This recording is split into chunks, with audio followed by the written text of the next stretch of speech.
Periquillo Sarniento, capítulo 11, en el que Periquillo cuenta la acogida que le hizo un barbero, el motivo por que se salió de su casa, su acomodo en una botica y su salida de ésta, con otras aventuras curiosas. Es increíble el terreno que avanza un cobarde en la carrera. Cuando sucedió el lance que acabo de referir eran las 12 en punto y mi amo vivía en la calle de las Ratas. Pues corrí tan de buena gana que fui a esperar el cuarto de hora a la Alameda. Eso sí, yo llegué lleno de sudor y de susto, mas lo di de barato. Así como al verme sin sombrero, roto de cabeza, hecho pedazos y muerto de hambre, al considerarme seguro de Chanfaina, a quien no tanto temía por su garrote como por su pluma cavilosa, pues si me hubiera habido a las manos, seguramente me da de palos, me urde una calumnia y me hace ir a sacar piedra a Mucar a San Juan de Ulúa. Así es que yo hube de tener por bien el mismo mal, o elegí cuerdamente del mal el menos. Pero esto está muy bien para la hora ejecutiva, porque pasada esta se reconoce cualquier mal según es, y entonces nos incomoda amargamente. Tal me sucedió cuando estando sentado a la orilla de una zanja, apoyando mi brazo izquierdo sobre una rodilla, teniéndome con la misma mano la cabeza y con la derecha rascando a la tierra con un palito, consideraba mi triste situación. ¿Qué haré ahora?, me preguntaba a mí mismo. Es harto infeliz el estado presente en que me hallo, solo, casi desnudo, roto de cabeza, muerto de hambre, sin abrigo ni conocimiento, y después de todo, con un enemigo poderoso como Chanfaina, que se desvelará por saber de mí para tomar venganza de mi infidelidad y de la de Luisa. ¿A dónde iré? ¿Dónde me quedaré esta noche? ¿Quién se ha de doler de mí? Ni quién me hospedará si mi pelaje es demasiado sospechoso. Quedarme aquí no puede ser, porque me echarán los guardas de la Alameda. Andar toda la noche en la calle es arrojo, porque me expongo a que me encuentre una ronda y me despache más presto a poder de Chanfaina. Irme a dormir a un cementerio retirado como el de San Cosme será lo más seguro, pero ¿y los muertos? ¿Y los fantasmas son acaso poco respetables y temibles? Ni por un pienso. ¿Qué haré, pues, y qué comeré esta noche? Embebecido estaba en tan melancólicos pensamientos, sin poder dar con el hilo que me sacara de tan confuso laberinto, cuando Dios, que no desampara a los mismos que le ofenden, hizo que pasara junto a mí un venerable viejo, que con un muchacho se entretenía en sacar sanguijuelas con el chiquihuite en aquellas zanjitas, y estando en esta diligencia me saludó, y yo le respondí cortésmente. El viejo, al oír mi voz, me miró con atención, y después de haberse detenido un momento, salta la zanja, me echa los brazos al cuello con la mayor expresión y me dice: «Pedrito de mi alma, ¿es posible que te vuelva a ver? ¿Qué es esto? ¿Qué traje? ¿Qué sangre es esa? ¿Cómo está tu madre? ¿Dónde vives?». A tantas preguntas yo no respondía palabras, sorprendido al ver que un hombre a quien no conocía, que me hablaba por mi nombre y con una confianza no esperada, mas él, advirtiendo la causa de mi turbación, me dijo: «¿Que no me conoces?». «No, señor, la verdad», le respondí, «si no es para servirle». «Pues yo sí te conozco, y conocí a tus padres y les debí 1000 favores. Yo me llamo Agustín Rapamentas. Afeité al difunto señor don Manuel Sarniento, tu padrecito, muchos años. Sí, muchos. Sobre que te conocí tamañito, hijo, tamañito. Puedo decir que te vi nacer, y no pienses que no. Te quería mucho y jugaba contigo mientras que tu señor padre salía a afeitarse. Pues, señor Agustín, le dije, ahora voy recordando especies, y en efecto es así como usted lo dice. Pues, ¿Qué haces aquí, hijo? ¿Y en ese estado? Me preguntó. Ay, señor, le respondí, remedando el llanto de las viudas. Mi suerte es la más desgraciada. Mi madre murió 2 años hace. Los acreedores de mi padre me echaron a la calle y embargaron cuanto había en mi casa. Yo me he mantenido sirviendo a este y al otro, y hoy el amo que tenía, porque la cocinera echó el caldo frío y yo lo llevé hacia la mesa, me tiró con él y con el plato me rompió la cabeza. Y no parando en esto su cólera, agarró el cuchillo y corrió tras de mí. Que a no tomarle yo la delantera no le cuento a usted mi desgracia. Mire qué picardía, decía el cándido barbero. ¿Y quién es ese amo tan cruel y vengativo? ¿Quién ha de ser, señor? Le dije. El mariscal de Virón. ¿Cómo? ¿Qué estás hablando? Dijo el rapador. No puede ser eso, si no hay tal nombre en el mundo. ¿Será otro? Ah, sí, señor, es verdad, dije yo. Me turbé, pero es el conde, el conde... Válgate Dios por memoria. El conde de Saldaña. Peor está esa, decía don Agustín. ¿Que te has vuelto loco? ¿De qué estás hablando, hijo? ¿No ves que esos títulos que dices son de comedia? Es verdad, señor. A mí se me ha olvidado el título de mi amo, porque apenas hace 2 días que estaba en su casa. Pero para el caso no importa no acordarse de su título o aplicarle uno de comedia, porque si lo vemos con seriedad, ¿qué título hay en el mundo que no sea de comedia? El mariscal de Virón, el conde de Saldaña, el barón de Trenck y otros 1000 fueron titulados reales, desempeñaron su papel, murieron y sus nombres quedaron para servir de títulos de comedia. Lo mismo será con el conde de Campo Azul, al marqués de Casanueva, al duque de Ricabaya y a cuantos títulos viven hoy con nosotros. Mañana morirán y laus Deo. Quedarán sus nombres y sus títulos para acordárnoslos solo algunos días de que han existido entre los vivos. Lo mismo que el mariscal de Virón y el gran conde de Saldaña, con que nada importa, según esto, que yo me acuerde o me olvide del título del amo que me golpeó. De lo que no me olvidaré será de su maldita acción, que estas son las que se quedan en la memoria de los hombres, o para vitupearlas y sentirlas, o para ensalzarlas y aplaudirlas, que no los títulos y dictados que mueren con el tiempo y se confunden con el polvo de los sepulcros. Atónito me escuchaba el inocente barbero, teniéndome por un sabio y un virtuoso. Tal era mi malicia a veces y a veces mi ignorancia.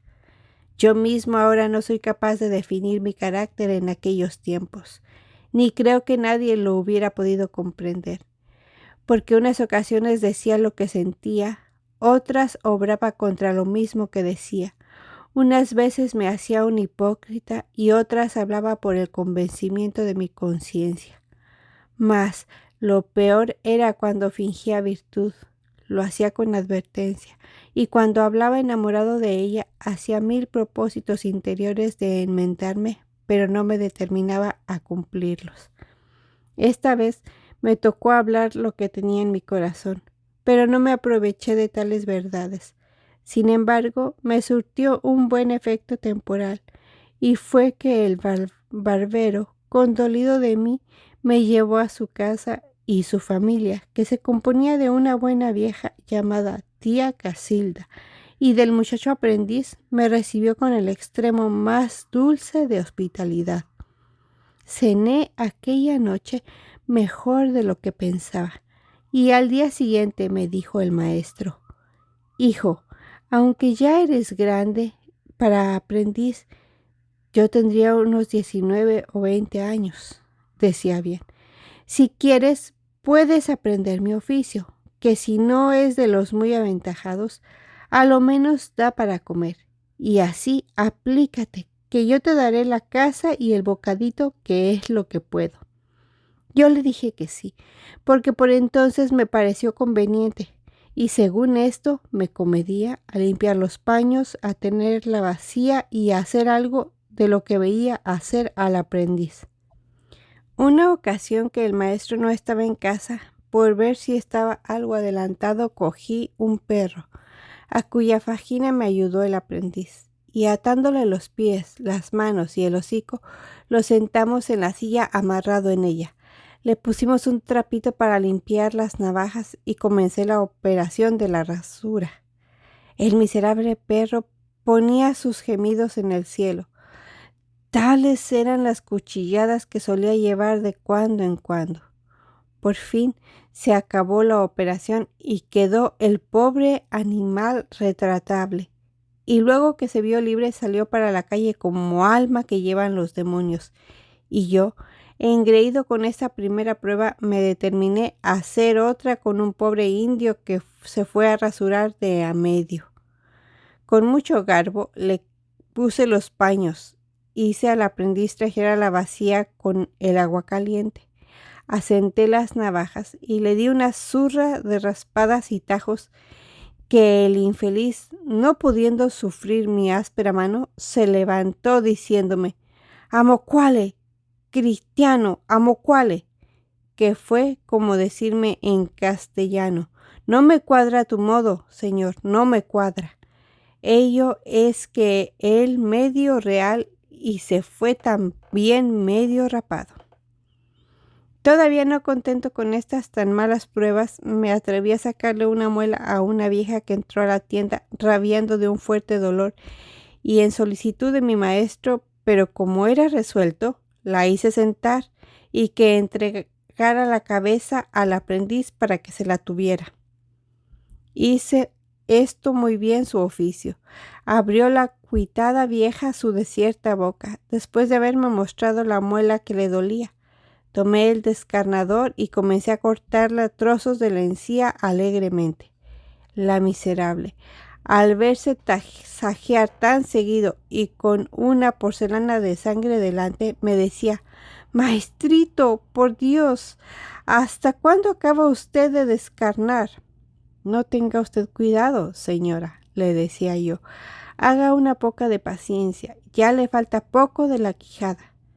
En fin, así que le corté tanta carne cuanta bastó para que se almorzara el gato de la casa. Le afiancé el hueso con el respectivo instrumento y le di un estirón tan fuerte y mal dado que le quebré la muela, lastimándole terriblemente la quijada. «¡Ay, Jesús!», exclamó la triste vieja. «Ya me arrancó usted las quijadas, maestro del diablo». «No hable usted, señora», le dije, «que se le meterá el aire y le corromperá la mandíbula». «¡Qué mandíbula ni qué demonios!», decía la pobre. «¡Ay, Jesús! ¡Ay, ay, ay!». «Ya está, señora», decía yo, «abra usted la boca, acabaremos de sacar el raigón. ¿No ve que es muela matriculada? Matriculado esté usted en el infierno, chambón, indigno, condenado», decía la pobre. Yo, sin hacer caso de sus injurias, le decía: «Ande, nanita, siéntese y abra la boca. Acabaremos de sacar ese hueso maldito. Vea usted que un dolor quita muchos. Ande usted, aunque no me pague». «Vaya usted mucho en hora mala», dijo la anciana, «y sáquele otra muela o cuantos tenga a la grandísima borracha que lo parió. No tienen la culpa estos raspadores cochinos, sino quien se pone en sus manos». Prosiguiendo en estos elogios, se salió para la calle sin querer ni volver a ver el lugar del sacrificio. Por algo yo me compadecí de su dolor, y el muchacho no dejó de reprenderme mi determinación atolondrada, porque cada rato decía: «Pobre señora, qué dolor tendría. Y lo peor, que si se lo dice al maestro, ¿qué dirá?». «Diga lo que dijere», le respondí. «Yo lo hago por ayudarle a buscar el pan, fuera de que así se aprende, haciendo pruebas y ensayándose». A la maestra le dije que habían sido monadas de la vieja, que tenía la muela matriculada y no se la pude arrancar al primer tirón. cosa que al mejor le sucede. Con esto se dieron todos por satisfechos y yo seguía haciendo mis diabluras, las que me pagaban o con dinero o con desvergüenzas. 4 meses y medio permanecí con don Agustín y fue mucho, según lo variable de mi genio. Es verdad que en esta dilación tuve parte el miedo que tenía a chanfaina y el no encontrar mejor asilo, pues en aquella casa comía, bebía y era tratado con una estimación respetuosa de parte del maestro, de suerte que yo ni hacía mandados ni cosa más útil que estar al cuidando la barbería y haciendo mis fechorías cada vez que tenía proporción, porque yo era un aprendiz de honor y tan consentido y ovachón que, aunque sin camisa, no me faltaba quien envidiara mi fortuna. Este era Andrés el aprendiz, quien, un día que estábamos los dos conversando en espera de marchante que quisiera ensayarse a mártir, me dijo: «Señor, ¿quién fuera como usted?» «¿Por qué, Andrés?», le pregunté. «Porque usted ya es hombre grande, dueño de su voluntad y no tiene quien lo mande, y no yo, que tengo tantos que me regañen y no sé qué es tener medio en bolsa. Pero así que acabes de aprender el oficio», le dije, «tendrás dinero y serás dueño de tu voluntad». «Qué verde está eso», decía Andrés. «Yo llevo aquí 2 años de aprendiz y no sé nada». «¿Cómo nada, hombre?», le pregunté muy admirado. «Así, nada», me contestó. «Ahora que está usted en casa he aprendido algo». «¿Y qué has aprendido?», le pregunté. «He aprendido», respondió el gran bellaco, «a afeitar perros, desollar indios y desquijar viejas, que no es poco. Dios se lo pague a usted lo que me ha enseñado». «Pues, ¿y qué tu maestro no te ha enseñado nada en 2 años?» «¿Qué me ha de enseñar?», decía Andrés. «Todo el día se me va en hacer mandados aquí y en casa de doña Tulitas, la hija de mi maestro, y ahí peor, porque me hacen cargar al niño, lavar los pañales, ir a la pulquería, fregar toditos los trastes y aguantar cuantas calillas quieren. Y con esto, ¿qué he de aprender del oficio? Apenas sé llevar la bacía y el escafaldor, cuando me lleva consigo mi amo. Digo, mi maestro». Me turbé. A fe que don Plácido, el hojalatero que vive junto a la casa de mi madre grande, ese sí que es maestro de cajeta, porque afuera de que no es muy demasiado regañón, ni les pega a sus aprendices, los enseña con mucho cariño y les da sus medios muy buenos, así que hacen cosa en su lugar. Pero eso de mandados, cuando ni por pienso, sobre que apenas los envía a traer medio de cigarros, con timás manteca, ni chiles, ni pulque, ni carbón, ni nada como acá. Con esto ahorita aprenden los muchachos el oficio». «Tú hablas mal», le dije, «pero dices bien. No deben ser los maestros amos, sino enseñadores de los muchachos, ni estos deben ser criados o palguinajes de ellos, sino legítimos aprendices, aunque así por la enseñanza como por los alimentos que les dan, pueden mandarlos y servirse de ellos en aquellas horas en que estén fuera de la oficina y en aquellas cosas proporcionadas a las fuerzas, educación y principios de cada uno». Así lo oía yo decir varias veces a mi difunto padre, que en paz descanse. «Pero dime, ¿que estás aquí con escritura?» «Sí, señor», me respondió Andrés, «y ya cuento 2 años de aprendiz, y vamos corriendo para atrás, y no se da modo ni manera al maestro de enseñarme nada». «Pues entonces», le dije, «si la escritura es por 4 años, ¿cómo aprenderás en el último, si se pasa como se ha pasado los 3 que llevas?» «Eso mismo digo yo», decía Andrés. «Me sucederá lo que le sucedió a mi hermano Policarpo con el maestro Marianito el sastre». «Pues, ¿qué le sucedió?». «¿Qué? que se llevó los 3 años de aprendiz en hacer mandados como ahora yo. Y ya en el cuarto, Iscue quería el maestro enseñarle todo el oficio de a tiro, y mi hermano no lo podía aprender, y el maestro se lo llevaba el diablo de coraje, y le echaba cuarta al probe de mi hermano, a manta de Dios, hasta que el probe se aburrió y se huyó, y esta es la hora en que no lo hemos vuelto a saber de él. Y tan bueno que era el probe, pero ¿cómo había de salir sastre en un año? Y eso haciendo mandados y con tantísimo día de fiesta. Señor, ¿cómo tiene el año? Y ansina, yo pienso que el maestro de acá tiene trazas de hacer lo mismo conmigo. Pero, ¿por qué no aprendiste tú a sastre? Pregunté a Andrés y éste me dijo, ay, señor, ¿sastre? Se enferman del pulmón. ¿Y al hojalatero?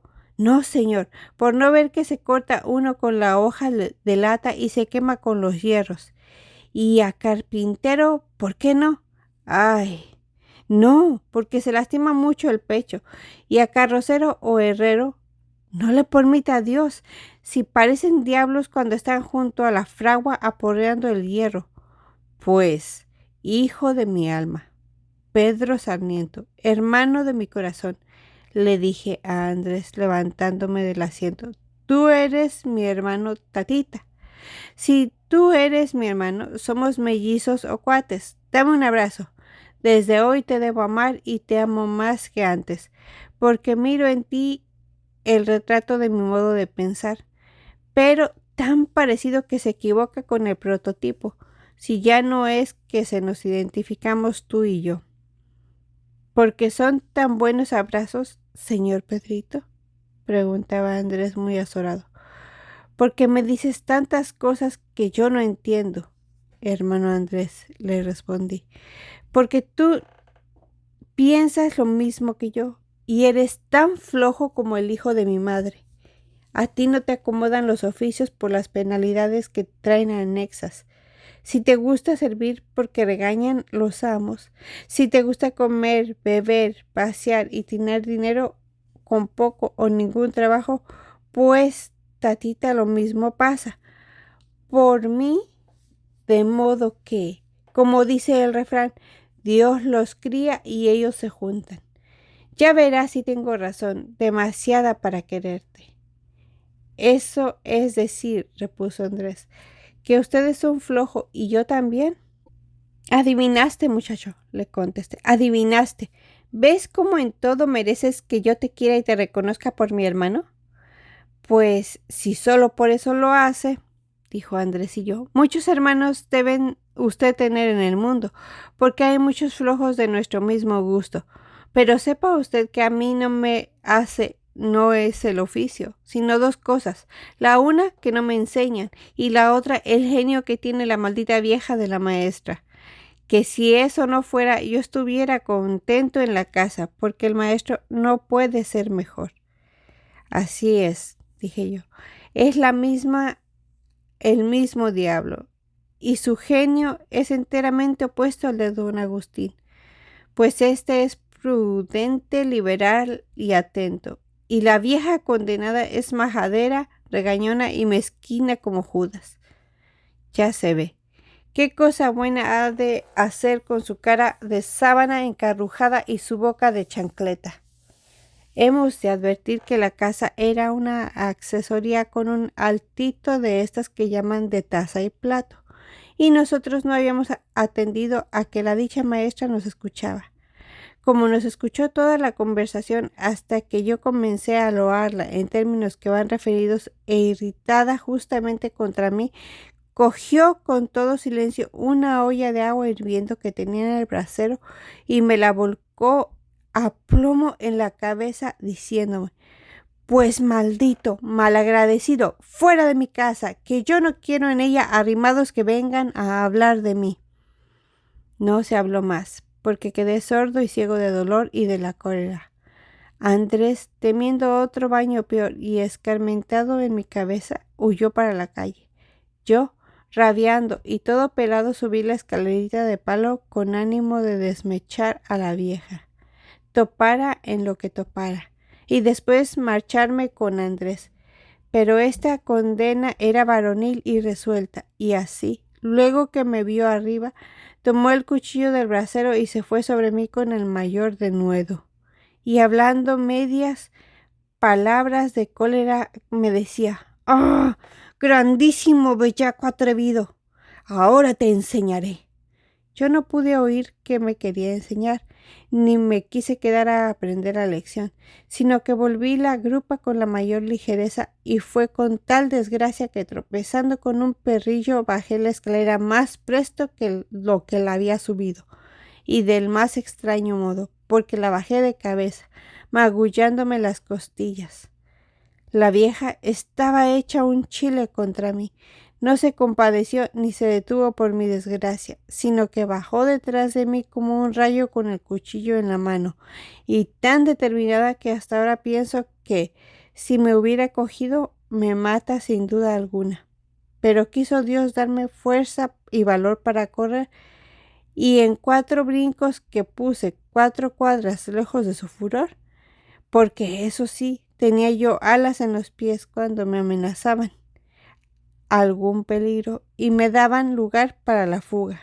En lo intempestivo se pareció esta a mi salida a la de la casa de Chanfaina, pero en lo demás fue peor, porque de aquí salí a la carrera, sin sombrero, bañado y chamuscado. Así me hallé como a las 11 de la mañana por el paseo que llaman de la Tlaxcapana. Estúveme en el sol esperando se me secara mi pobre ropa, que cada día iba de mal en peor, como que yo no tenía relevo. A las 3 de la tarde ya estaba enteramente seca, enjuta, y yo mal acondicionado, pero porque me afligía el hambre con todas sus fuerzas. Algunas ampollas se me habían levantado por la travesura de la vieja.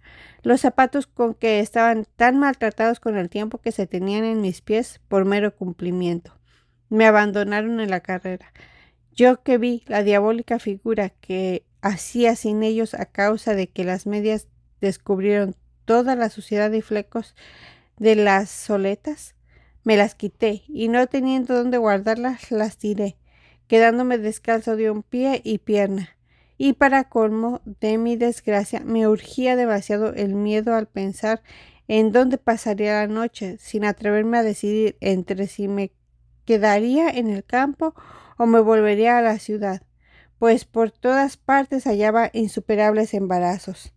En el campo temía al hambre, las inclemencias del tiempo y la logreguez de la noche, y en la ciudad temía a la cárcel y un mal encuentro con Chanfaina o el maestro barbero. Pero por fin, a las oraciones de la noche, venció el miedo de esta parte y me volví a la ciudad. A las 8 estaba yo en el portal de las Flores, muerto de hambre, la que se aumentaba con el ejercicio que hacía con tanto andar. No tenía en el cuerpo cosa que valiera más que una medallita de plata que había comprado en 5 reales cuando estaba en la barbería. Me costó mucho trabajo venderla a esas horas, pero por último hallé quien me diera por ella 2,5 de los que gasté 1 real en cenar y medio en cigarros. Alentado, mi estómago solo restaba determinar dónde quedarme. Andaba yo calles y más calles sin saber en dónde recogerme, hasta que pasando por el mesón del Ángel oí sonar las bolas del truco, y acordándome del arrastraderito de Juan Largo, dije entre mí: no hay más remedio, 1 realillo tengo en la bolsa para el coime. Aquí me quedo esa noche, y diciendo esto y haciendo, me metí en el truco. Todos me miraban con la mayor atención, no por lo trapiento que otros había ahí peores que yo, sino por lo ridículo, pues estaba descalzo enteramente, descalzo, blancos no lo conocía. Enteramente descalzo estaba yo, los calzones blancos no los conocía, los de encima eran negros de terna, parchados y agujerados. Mi camisa, después de rota, estaba casi negra de mugre. Mi chupa era de angaripola rota y con tamaños florones colorados. El sombrero se quedó en casa y después de tantas guapesas tenía la cara algo extravagante, pues la tenía apoyada y los ojos medio escondidos dentro de las vejigas que me hizo el agua hirviendo.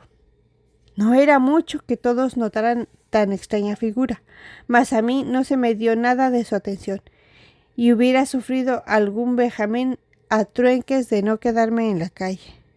Dieron las 9, acabaron de jugar y se fueron saliendo todos menos yo, que luego me comedí a apagar las velas, lo que no le disgustó al coime, quien me dijo: amiguito, Dios se lo pague, pero ya es tarde y voy a cerrar.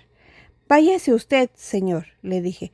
No tengo dónde quedarme. Hágame usted el favor de que pase la noche aquí en un banco. Le daré un real que tengo, y si más tuviera, más le diera. Ya hemos dicho que en todas partes, en todos ejercicios y destinos, se ven hombres buenos y malos, y así no será novedad que en un truco y en clase de coime fuera este de quien habla un mejor de bien y sensible. Así lo experimenté, pues me dijo: guarde usted su real, amigo, y quédese. Norabuena. ¿Ya cenó? Sí, señor, le respondí. Pues yo también. Vámonos a acostar. Sacó un zarape, me lo prestó y mientras nos desnudábamos quiso informarse de quién era yo y del motivo por que había llegado ahí tan derrotado.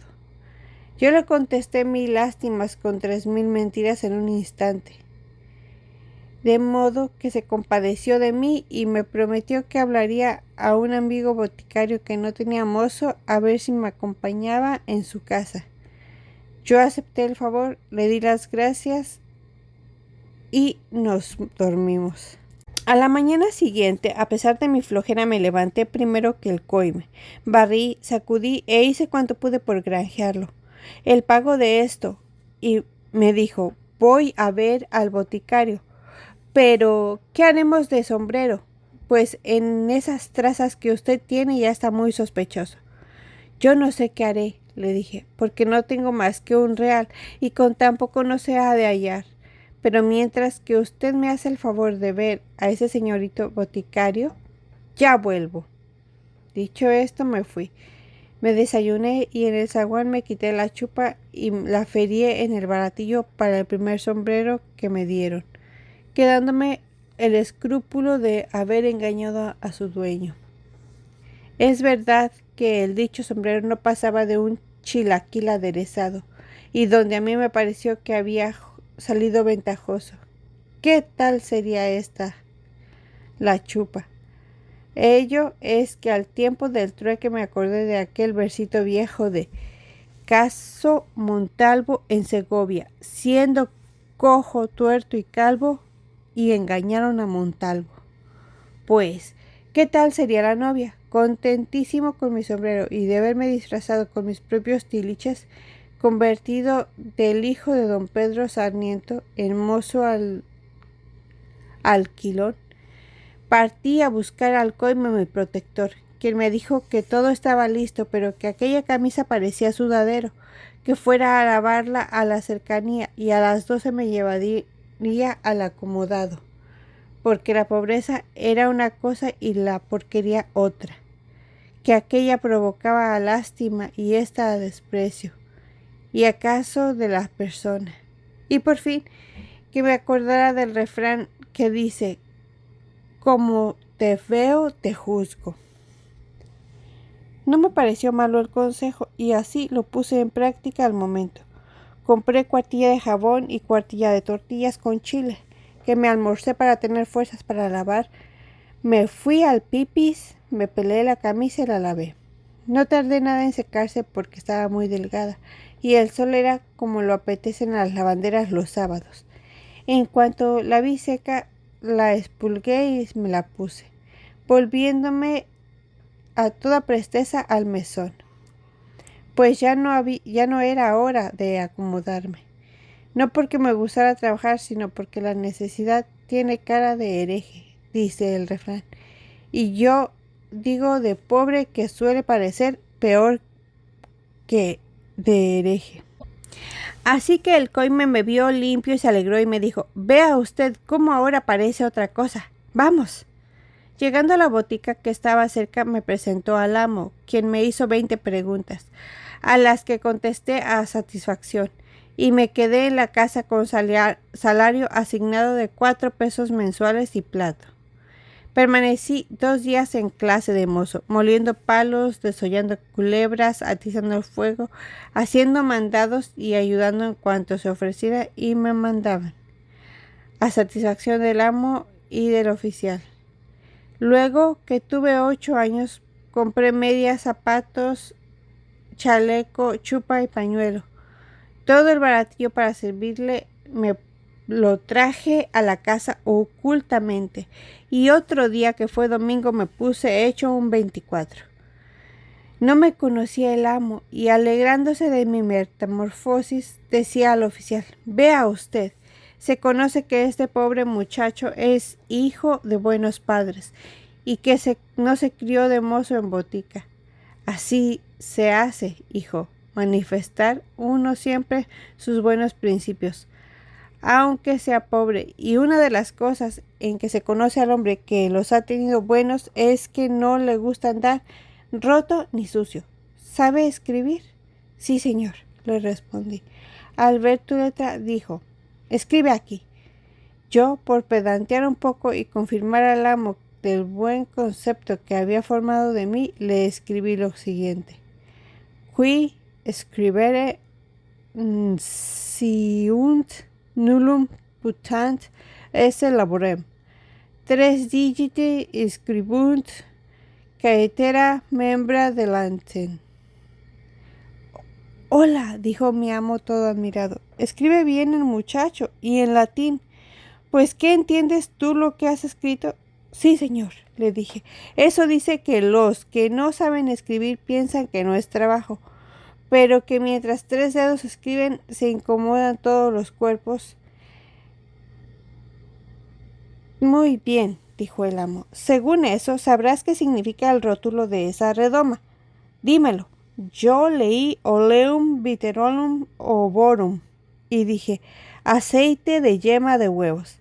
«Así es», dijo don Nicolás, y poniéndome botes frescos, redomas y cajones, me siguió preguntando: «¿Y aquí qué dice?»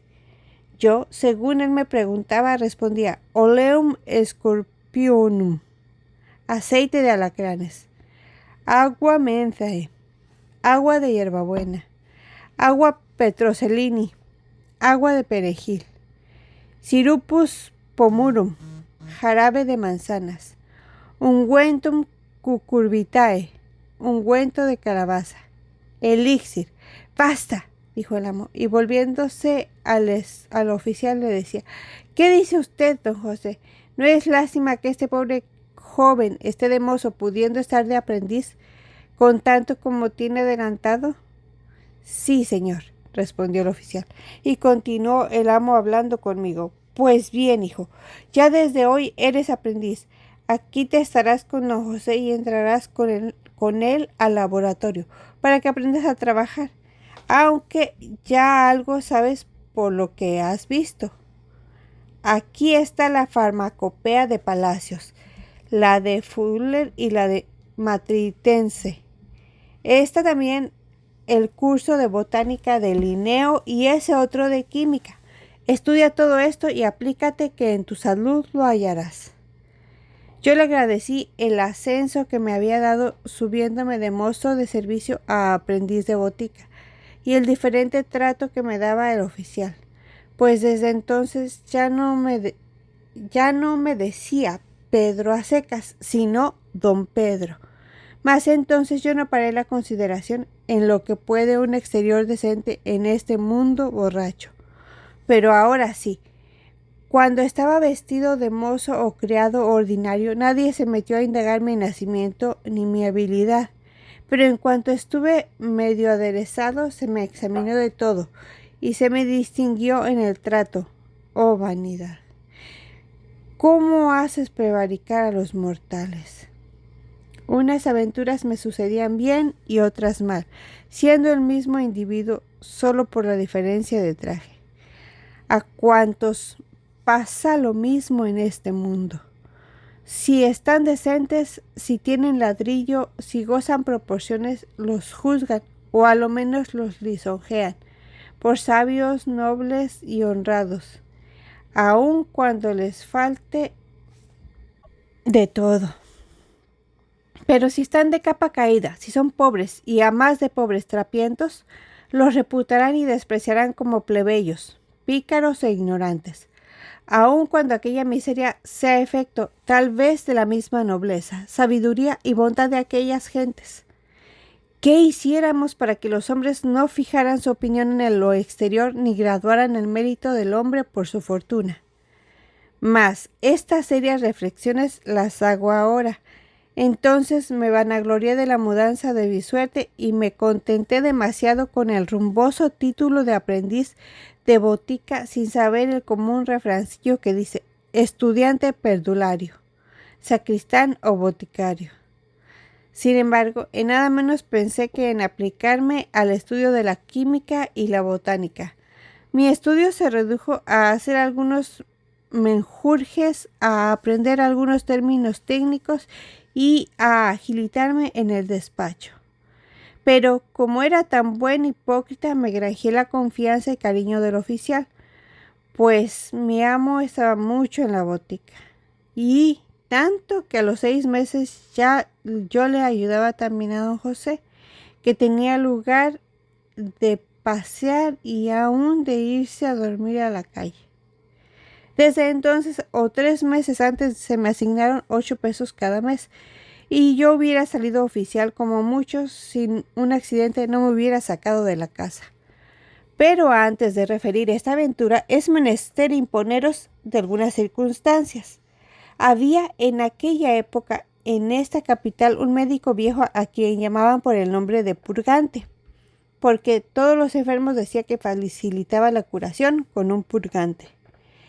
Era este pobre viejo buen cristiano, pero mal médico y sistemático, y no adhiriendo a Hipócrates, Avicena, Galeno y Averroes, sino a su capricho, creía que toda enfermedad no podía provenir sino de abundancia de humor pecante, y así pensaba que con evacuar ese humor se quitaba la causa de la enfermedad. Pudiera haberse desengañado a costa de algunas víctimas que sacrificó en aras de su ignorancia, pero jamás pensó que era hombre. Se creyó incapaz de engañarse y si obraba mal, más obraba con conciencia errónea sobre si ese error era o no era vencible. Dejémoslo a los moralistas, aunque yo para mí tengo que el médico que yerra por no preguntar o consultar con los médicos sabios por vanidad o capricho peca mortalmente.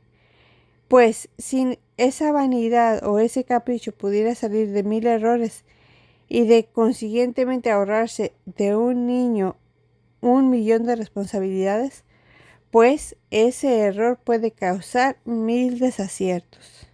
Sea en esto lo que deba hacer en conciencia. Este médico estaba igualado con mi maestro, esto es, mi maestro, don Nicolás, enviaba cuantos enfermos podía al doctor purgante y éste dirigía a todos sus enfermos a nuestra botica. El primero decía que no había mejor médico que el dicho viejo, y el segundo decía que no había mejor botica que la nuestra. Y así, unos y otros hacíamos muy bien nuestro negocio. La lástima es que este caso no sea fingido, sino que tenga un sinfín de originales. El dicho médico me conocía muy bien, como que todas las noches iba a la botica. Se había enamorado de mi letra y genio, porque cuando yo quería era capaz de engañar al demonio. Y no faltó ocasión en que me dijera: hijo, cuando te salgas de aquí avísame, que en casa no te faltará para comer ni vestir. Quería el viejo poner botica y pensaba tener en mí un oficial instruido y barato.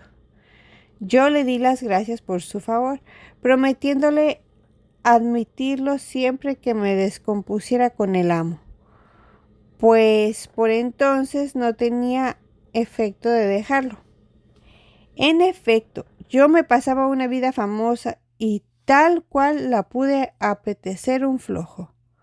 Mi obligación era mandar por la mañana al mozo que barriera la botica, llenar las redomas de las aguas que faltaran y tener cuidado con que hubiera provisión de estos destilados o por infusión. Pero de esto no se me daba un pito, porque el mozo me sacaba del cuidado de suerte que yo decía, en distinguiéndose los letreros, aunque el agua sobre la misma poco importa, porque lo ha de echar de ver. El médico que las receta quizá no las conoce sino por el nombre, y el enfermo que las toma las conoce menos y casi siempre tiene perdido el sabor. Con que esta droga va a segura, pero a más de quién quita qué o por qué la ignorancia del médico o por la mala calidad de las hierbas está nociva una bebida más que si fuera con agua natural. Con que poco importa que todas las bebidas se hagan con esta. Antes el refrán nos dice que al que es bebida, el agua le es medicina.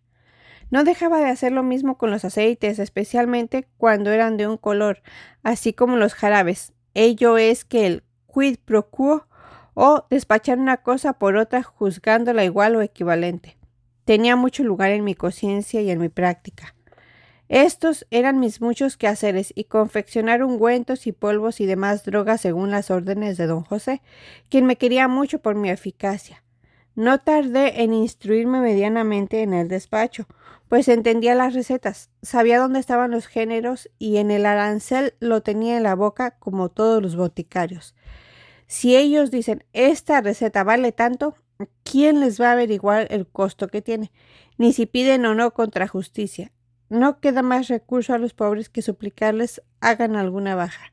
Si no quieren, van a otra botica y a otra y a otra, y si en todas les piden lo mismo, no hay más que endrogarse y sacrificarse porque su enfermo les interesa y están persuadidos a que con aquel remedio sanará. Los malos boticarios conocen esto y se hacen del rogar grandemente. Esto es cuando no se manifiestan inexorables. Otro abuso pernicioso había en la botica en que yo estaba y es comunísimo en todas las demás.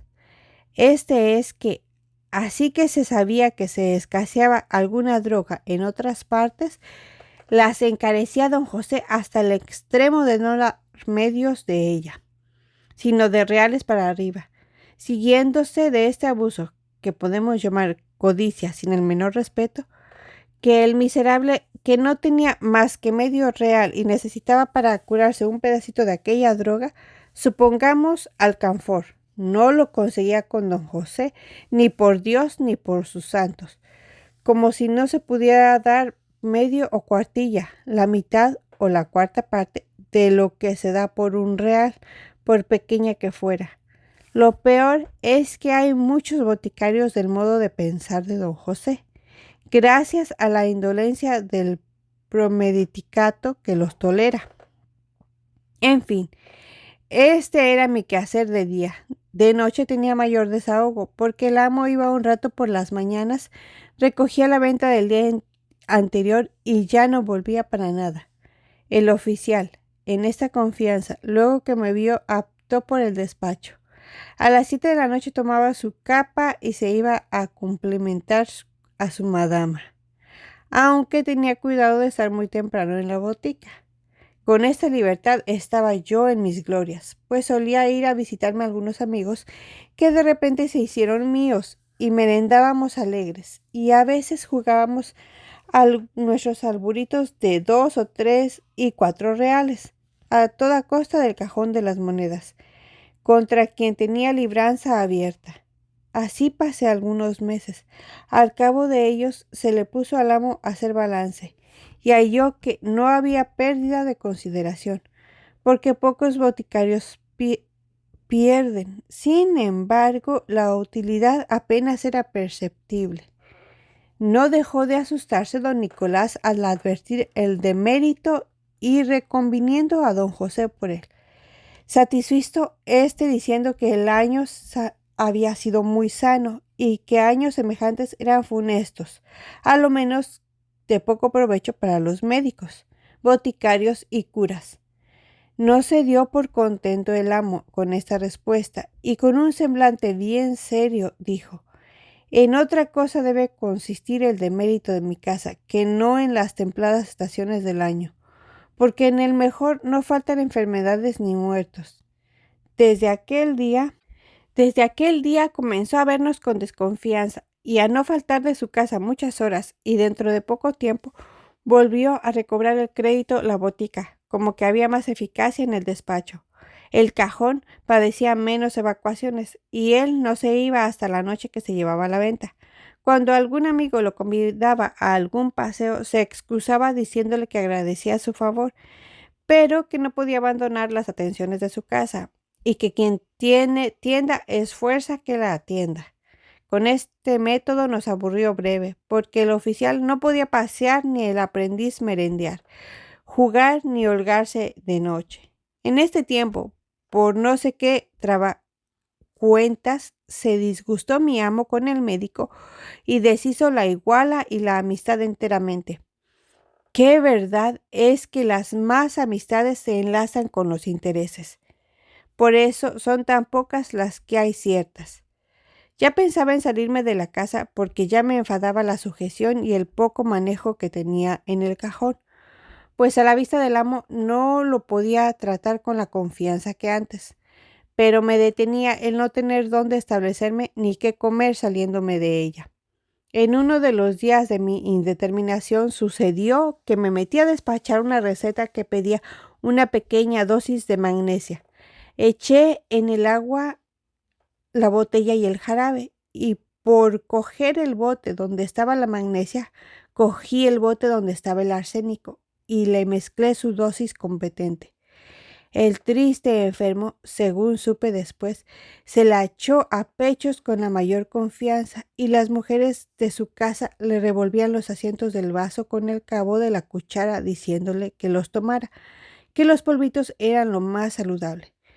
Comenzaron los tales polvos a hacer su operación, y el infeliz enfermo, a rabiar, acosado de unos dolores infernales que le despedazaban las entrañas.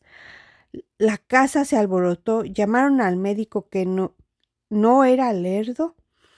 Dijéronle que al punto que tomó la bebida que había ordenado había empezado con aquellas ansias y dolores. Entonces pide el médico la receta, la guarda, hace traer la botella y el vaso que aún tenían polvos asentados. Los ve, los prueba y grita lleno de susto: al enfermo lo han envenenado. Esto no es magnesia, sino arsénico. Que traigan aceite y leche tibia, pero pronto, pronto. Se trajo todo al instante, y con estos y otros auxilios dizque se alivió el enfermo. Así que lo vio fuera de peligro, preguntó de qué botica se había traído la bebida.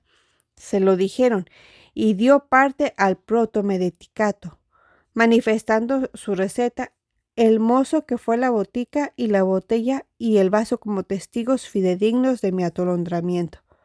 Los jueces comisionaron a otro médico y, acompañado del escribano, fue a casa de mi amo, quien se sorprendió con semejantes visitas. El comisionado y el escribano, breve y sumariamente, substanciaron el proceso, como que yo estaba confeso y convicto. Querían llevarme a la cárcel, pero informados de que no era oficial, sino un aprendiz bisoño, me dejaron en paz, cargando a mi amo toda la culpa, de la que sufrió por pena la exhibición de 200 pesos de multa en el acto de apercibimiento de embargo, caso de dilación, notificándole al comisionado de parte del tribunal, y bajo la pena de cerrarle la botica, que no tuviera otra vez aprendices en el despacho, pues lo que acababa de suceder no era ni la primera ni sería la última desgracia que se llorara por los aturdimientos de semejantes despachadores. No hubo remedio. El pobre de mi amo subió en el coche con aquellos señores, poniéndome una cara de herrero mal pagado y mirándome con bastante indignación. Dijo al cochero que fuera para su casa, donde debía entregar la multa. Yo, apenas se alejó el coche un poco, entré a la trasbotica, saqué un capotillo que ya tenía y mi sombrero, y le dije al oficial: «Don José, yo me voy, porque si el amo me halla aquí, me mata. Dele usted las gracias por el bien que me ha hecho y dígale que me perdone esa diablura, que fue un mero accidente». Ninguna persuasión del oficial fue bastante a detenerme.